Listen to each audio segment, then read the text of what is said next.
Welcome to the Forge, my wanton wildlings. I'm your creepsmith, and I hope you like my work. In most societies, people love their children, so those items specifically made for kids get an extra once-over by responsible parents, or by producers trying not to get sued by responsible parents. Sometimes, however, through freak occurrence or other reason, some nasty stuff slips through, like a certain cursed pirate show. Tonight's reading, Cove, The Journal of Damien Green. If you think about it, there are some things in this world that aren't meant to be scary, but to some, they are. Take Cove, for instance. The guy who created the show seemed like he was trying to make an innocent enough little children's show. Creepy, but innocent. I have a bit of history with that damned show. Here it is. June 24th, 2010. I'm trying to find out more about Cove. I know it exists because I watched the first, 3 episodes, but I got bored after the 5th one. I heard that it was getting a new season, and I remembered the show. I remember it as the pirate show, and my parents thought it was weird that I would stay up until 5 o'clock in the morning waiting for nothing but static to come on. I didn't know if they were messing with me or not, because Cove is definitely not static. It's something more than that, something terrible. June 25th, 2010. After writing that first entry, I decided to dig up some news about Cove. Possibly, even find some episodes. I was on the internet at about 12 midnight when I received a text message from someone with a name like this. 01001 yada yada yada, you get it, it's in binary, right? The message said, when decoded from the binary to text, meet me. Meet me? What did he mean, meet me? Was I supposed to meet whoever that was somewhere? I don't know. June 26th, 2010. I found an episode of Cove. It was from season 1, and it was at least the 5th episode. It's funny because I don't remember ever seeing something like this. The episode I saw depicted it being Janice's birthday, and the pirates and the skin taker and the rest of the characters sang happy birthday, and then the skin taker broke off into this weird song which I'm assuming is titled 1 Year Closer. When he finished the song, all the puppets kind of stared at the camera, their eyes glassy. Then out of nowhere, skeletons came out. Yeah, you 4chan fans, you can literally say that skeletons popped out. The scary thing about it was that the skeletons kept grabbing near Janice's chest area and touching her butt.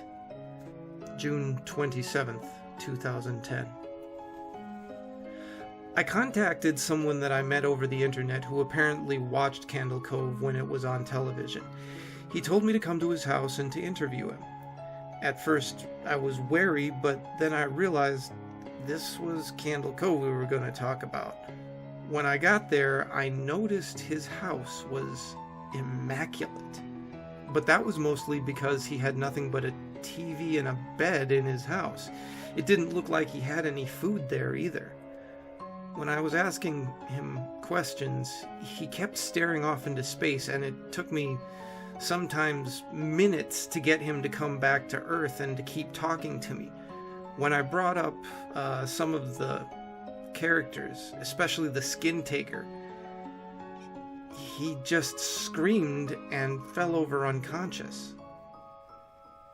I didn't know what to do at that point. I tapped him, but he seemed near comatose. After that, and this might sound creepy, but I'm honestly doing anything to find out more about this show. I went upstairs and searched his room for anything, absolutely anything to do with that damned show. I found concept art, I think, but it was singed. I could barely even tell what it was. There was also a note that I'll read that's from the guy who lived across the street from me when I was younger. I'll describe him better in another entry, but for now, I need some rest. Oh, June 30th, 2010. Wow. I slept for nearly 4 days. I don't ever remember doing that. Never. I remember some dreams that I had during the 4-day sleep period thingy thing. Skin Taker was chasing me down a long, dark hallway as the other villains from the show came around corners. First there was Horace Horrible, and then Milo, and then something terrible I thought I'd never see again. He was tall. He was dressed like just a normal guy, but he was also decaying and terrible, and I could literally smell this nasty, burning flesh as he stumbled around the corner. The man was some strange old guy who lived on my street when I was about 10, who'd sometimes go onto my lawn when my parents were at home and stare in through my window. I remember his house burning down about 2 years later when I was home alone. Apparently, it was suicide. I don't want to know what made him burn his house down with himself inside. I feel like I have to, though. Tomorrow, I'm gonna go to his house and look for clues. Oh yeah, I almost forgot. Here's that note that I found at the guy's house. Dear Lucille, I don't know how much longer I can take this. The nightmares are becoming more frequent and more disturbing.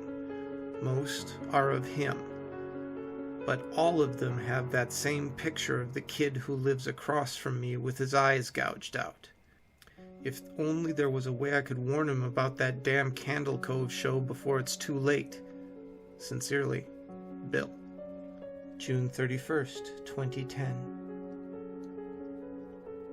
Okay, that was a mistake. What I saw over there will most likely make me not able to sleep for quite a while. Maybe even a long while. The house, well, where the house was nothing but a patch of dirt now.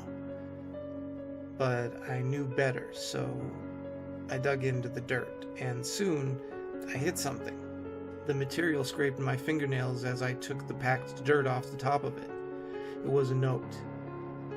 It reads, Percy was a pirate. He was the greatest one around. Percy was a pirate. He never wore a frown until one day Mr. Skin Taker came to town and took all the other children down to his workshop where he'd chop and sew skin to his new cape, always looking for new children to rape. This is getting disturbing. July 1st, 2010.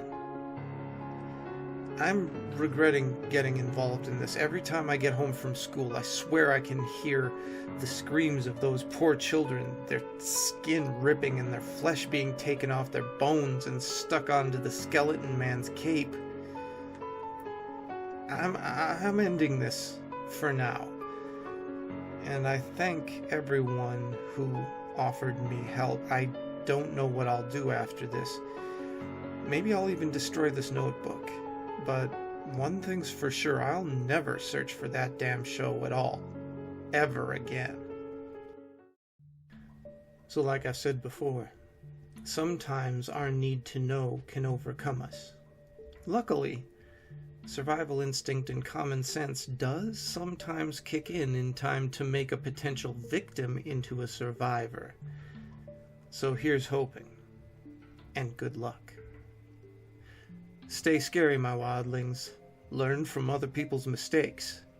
And make the most of your nights.